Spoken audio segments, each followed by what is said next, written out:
And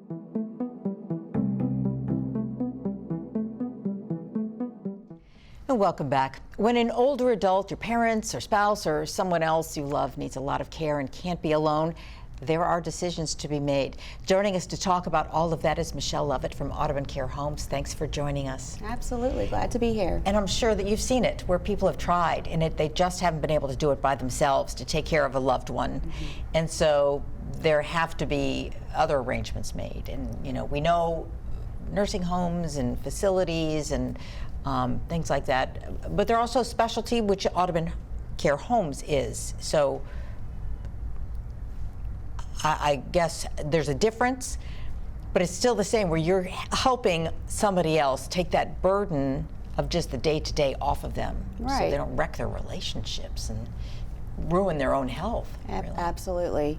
Well, as stated before, residential assisted living, which is what Audubon Care Homes does, we offer care for our residents doing things such as activities of daily living, showering, bathing, cooking, transportation.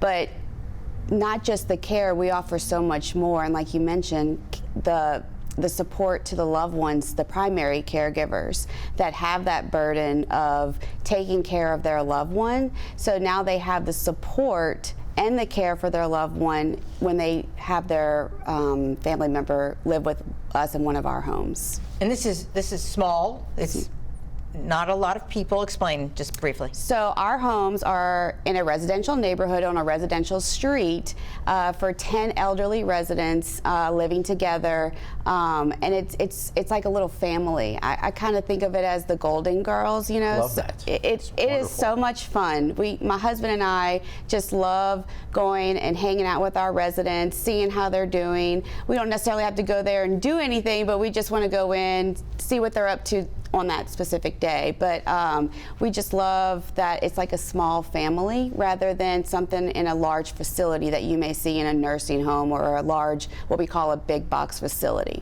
And you offer so much to the individual resident, that individual who's in late adulthood, but also to that caregiver that we were speaking of earlier, who has the stress of having to meet that need, along with all of these other responsibilities. Because in addition to being the primary caregiver to someone in late adulthood who has limitations with regard to physical and cognitive needs perhaps, they also have other responsibilities. Maybe they have a job, maybe they have younger children, maybe they have other things, a marriage, a relationship to tend to.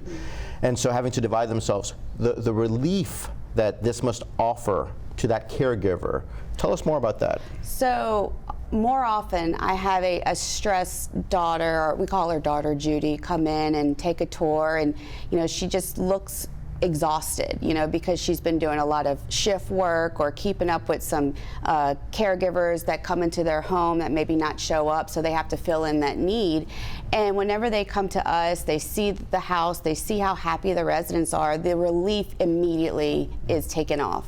They just feel that they are going to make a good decision for their parent or their loved one, and having the right kind of care for them, and they just now can enjoy their time with their loved one rather than the stress of being that primary caregiver is now no longer an issue. So now they can just simply come enjoy their loved one's time and their visits, maybe take them for a walk, rather than coming there to their home or wherever they're living and have to do their medications, making sure that they're showering and eating. Now they can just simply enjoy their loved one's time. So That's got to take a lot of guilt too. I mean, absolutely. Guilt off of it, that I should be taking care of, or whoever it is, or I'm not doing a good job.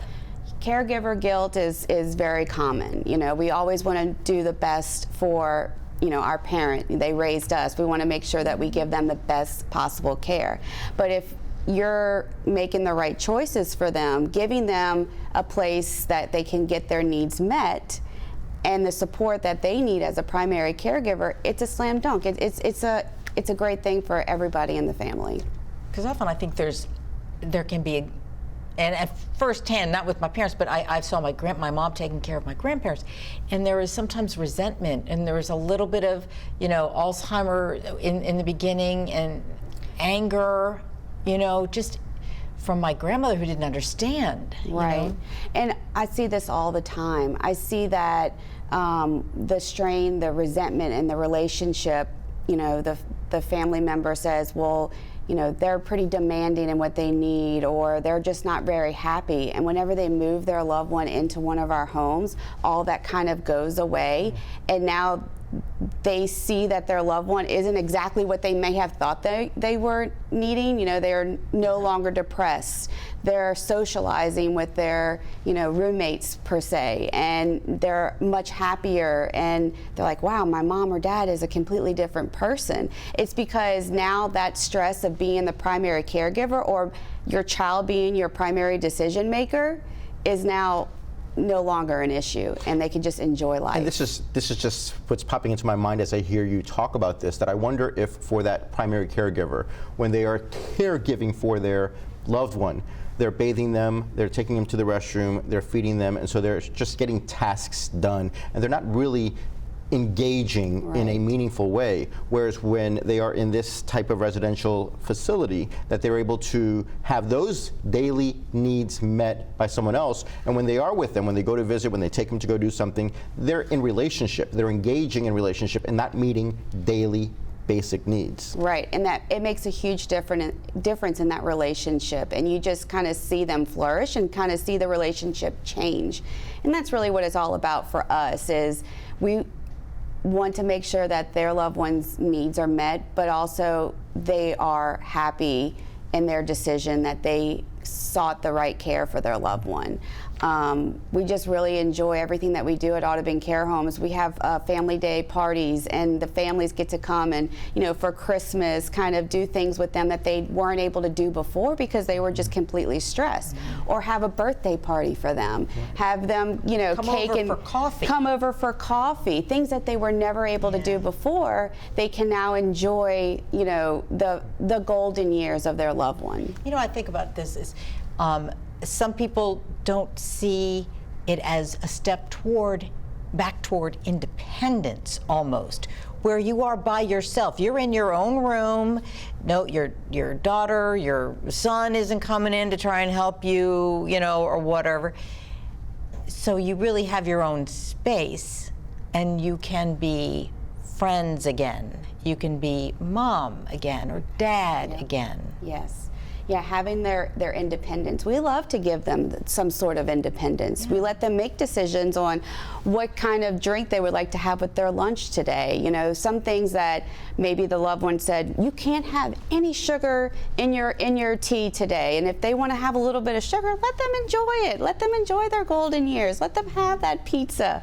You know, I mean, and the family is just kind of making those decisions for them. Now the resident or the senior now has some sort of independence because they can make their own decisions, or at least feel like they are, rather than their primary caregiver, their loved one, doing it for them. Sure, that's what an interesting pattern of behavior to fall into, right? That oftentimes children say, no, you have your diabetes, you can't have that sugar, whereas this person, whether they're 80, 85, 90, 95, they're independent, sovereign adults who can make certain decisions for themselves. And if they want sugar in their coffee, they can have sugar in their coffee. Let them have sugar in their coffee. Let them, you know, come to the table at a leisure time and have breakfast. Let them, you know, say, I would like to go into my room and watch a movie, or I want to go play cards with my friends at the dining room table. All these type of things that they can do in our homes with a group of people that they can identify with. They're people that, you know, are in the same stage of life as they are, and they feel that they're in the right place, as opposed to being at home. Oh, you know, now she's coming over and telling me I have to eat this, or questioning me, did you eat your meals? Did you take your medication? Now they can do that in their own, the privacy of what they think is their own home sometimes. It's often easy to get upset. What did you do with that? I gave that to you. What did you do with that thing? Where you know, because they're off doing, the caregiver's off doing something else, and they come back and it's gone. You don't know what happened, you know, and those things, when it's in the hands of somebody who it's their job and they don't have to be there 24. Right. You know? And our caregivers are trained to care for those with dementia or memory loss. And sometimes the primary caregiver, the son, the daughter, doesn't necessarily know how to deal with those changes, those cognitive changes. And so whenever our residents may say, I'm going to go see Bill, to, you know, their husband that may be deceased, and the daughter or son might have been, Mom, Dad, he's been deceased, you know, for 5 years. Instead, we do a different approach because we understand that they don't understand that someone is no longer living or no longer their neighbor or living in the same house. And so it's hard for the family members to see those changes and know how to effectively care for them. Right. Right. And that's a big difference where you have someone who is not aware of these things, you know, a lay person, you know, a child who, why would they know these things? They're not trained. But you have people who are aware of this and are able to offer that very special care to someone who is struggling with memory and cognitive issues. Right. I have another question with regard to the social aspect. You know, when you have these 10 residents together living day to day, what does that start to look like? You know, the relationships that are formed, the social aspect. Oh, they're the best of friends. They, you know, the ones that do have a shared room with their roommate, they kind of become sisters, you know, they look out for each other. The socialization now is somewhat of like the Golden Girls, you know, it's somebody that says hello to them, how are you doing today? She doesn't necessarily want to have that bread with her meal today. She'll tell the caregivers because they know that person so well. But the smiles and everything that comes with the socialization and no longer the isolation, especially what we saw with the pandemic, now they're able to socialize, make friends, and be happy in their home. So they really get a group of friends. They get a group of friends. And like, you know, we were saying, like, you know, those multi things in college, you know, where you kind of go with, you know, those little buildings that they build now for kids who go away to college. Right. So you go and yeah, you may have like 6 rooms of people, but you just have the same kitchen and they're not your friends, but Right. now you get to know them. Right. You know? You get to know them. You get to know, you know, what their relatives. likes are, what their relatives are, and now their relatives become their family. You know, they all. How are you doing today, Rose? And the families just really love that they see that their loved ones are now having those friends later in life, and when they thought maybe that wouldn't have been possible. So It's kind of like they get to be their own person again. Right. Maybe. And it's great for the people who can take care. I'm not saying anything about the people who take care of their loved ones, because that's beautiful too.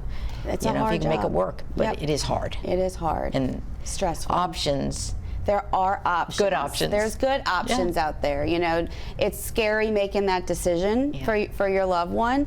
You hear of the horror stories with maybe nursing homes, and maybe nursing homes isn't what's appropriate for your loved one. Maybe they just need a little bit of extra care doing those activities of daily living. And in our homes, it's not the big campus that you walk into or a receptionist that you have to check in. You're just basically going to visit your mom or dad in another home rather than a facility, and that makes a difference. It is great that there are so many options now, and this is a beautiful one. Yeah. Yeah, Okay. this is a great option for those families that, you know, that do need it. So. Okay. Michelle Lovett, thank you so much Thank for you for talking having to me. us and being here and giving details about this option, which is a beautiful thing. Great. Thank Thanks you. for having me. Thank you very much. And we'll be back in just a minute, so stay with us.